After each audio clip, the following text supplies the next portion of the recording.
Fight Crime Invest in Kids, we're an organization, nonprofit out of Washington, D.C., and 5,000 members, all appointed police chiefs, elected sheriffs, and prosecutors.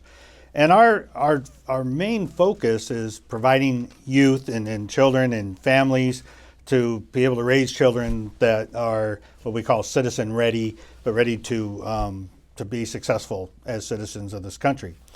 And in recent years, incidents such as Ferguson and others throughout our country, the national dialogue about police and community relations is at a level that we've never seen before. And the police, as well as the communities, are trying to figure out, how do we fix this? How do we come together and address these issues? So in October of 2015, we called together our members and polled them and said, what are the things that law enforcement needs to be able to do a better job, to be able to work with young people, to work with communities of color, to stop the violence, right? To create a social norm that is going to be good for us. Our summit was co-hosted by members of the President's 24th Century Policing Task Force, Charles Ramsey, former commissioner in Philadelphia, and former King County Sheriff Sue Rahr came in and hosted this forum. One notable concept that came out of the forum was that while community-oriented policing was a great start, it didn't address all the issues that needed to be addressed. It didn't address how police officers were communicating, were interacting, were empathizing with the communities that they were serving.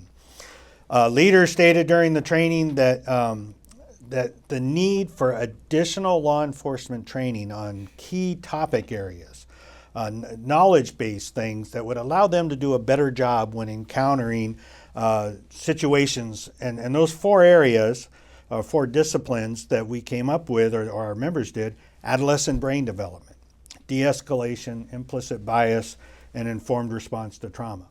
Now, I can tell you, as 22 years as a police officer working both in the military and the Air Force, but on the streets in San Antonio, Texas, nobody ever taught me about adolescent brain development. I didn't know anything about how kids think and react and respond. And I wish I had that training before my children were born, to be quite honest, right? And trauma.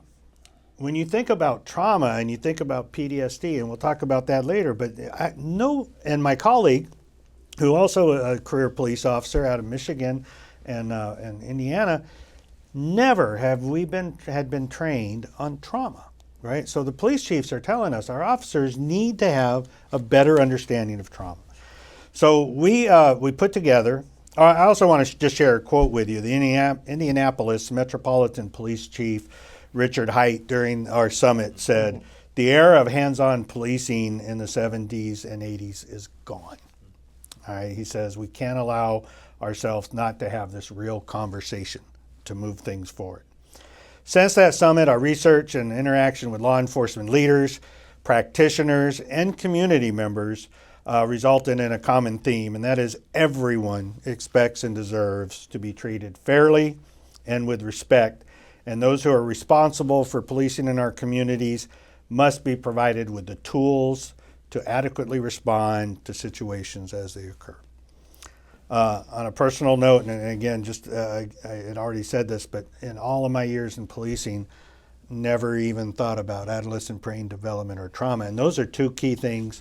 But also implicit bias. We talked about being fair, we talked about being impartial, but we never delved into what's going on in our brains.